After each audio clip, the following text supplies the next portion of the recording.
So back in 2012, we had one of our most beloved officers that was shot and killed in line of duty. We had multiple officers that were on site during that shooting. They were in fact shot at as well. And the incident went on for a period of 24 hours where hundreds of rounds were fired back and forth. It was a traumatic scene for obviously the individuals that were on the scene, but also for our dispatchers and the entire organization. We reached out to POAM. We let them know that we're very concerned about the mental welfare of our people. We need to bring somebody in. They suggested a crisis intervention group to come in, crisis management group that came in. They were there within 4 hours. They were able to sit down with the individuals that were involved in the shooting, be able to do an incident debrief. And then as days went on, they were able to expand that to meet with other individuals within the department, including the chief, the deputy chief, the command staff, and our dispatchers. So we made sure that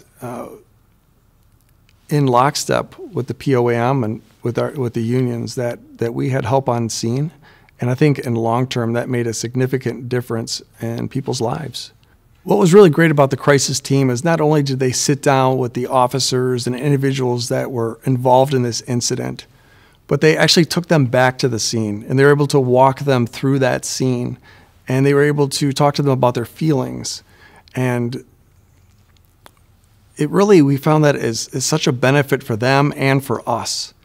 And then as time went on and we were ready to put them back on the road and get them back to duty status, we were able to take them down. The crisis team was able to take them down to the range to be able to shoot their weapons, again, to see if there was any sort of emotion that was pent up that was going to be released. That crisis team was there time and time again for the officers, and we just greatly appreciate it. So I think the brotherhood of blue, and I think it can be said the same with the fire department or EMS, is that you have each other's backs. And when I started, one of the big things was, you go to an incident, you would see something that the normal person wouldn't see, and maybe you had trouble with that. One of the older guys would tell you to suck it up. As time has passed, you fast forward 20 years, what we're seeing in this new culture and the new individuals, the younger people that we're hiring, is they're more accepting of seeking help. They want to talk about the incident. They understand that this is not normal, what they're seeing on a daily basis. So having a peer support team in place that can lend that ear and say that, hey, I understand what you're going through and I'm here for you, and here's some of the coping mechanisms I can help you with, but here's also my checklist of other people that can help you. So what is peer support? Peer support is exactly that. It's support. It's your peers that are specially trained. They're really trained to have an empathetic ear, to help guide you, give you coping skills, to help deal with stress management. But really the key is to finding the right people that are all in, that are passionate about helping others within your organization. Those are the people you want to choose for peer support.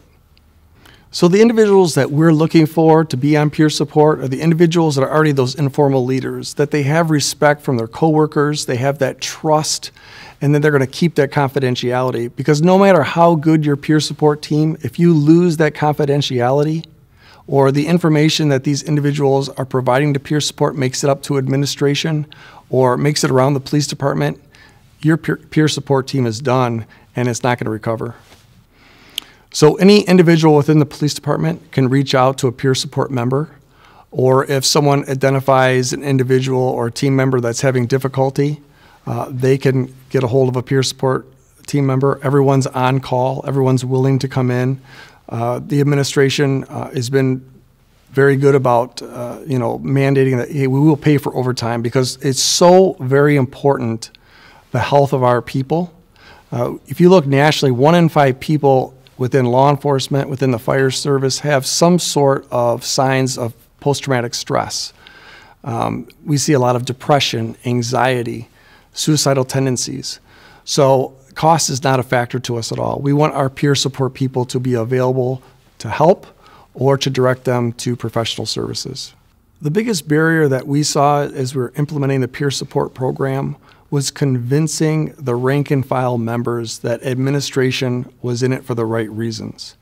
And what that took was first getting the officers union on board, and then the sergeants and the lieutenants union on board, and convincing them that we're doing this for all of us.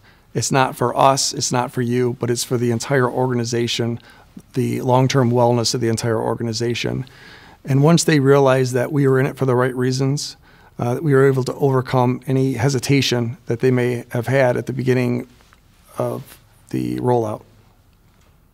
Well, I think peer programs are the future.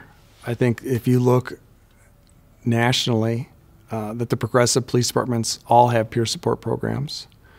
It's not the entire answer, but it's part of the answer, where we really need to do something to help our people deal with the trauma that they experience every day. And as an administrator, it's my duty and my job to get my people the tools, the training and equipment they need to be successful, and peer support fits that role.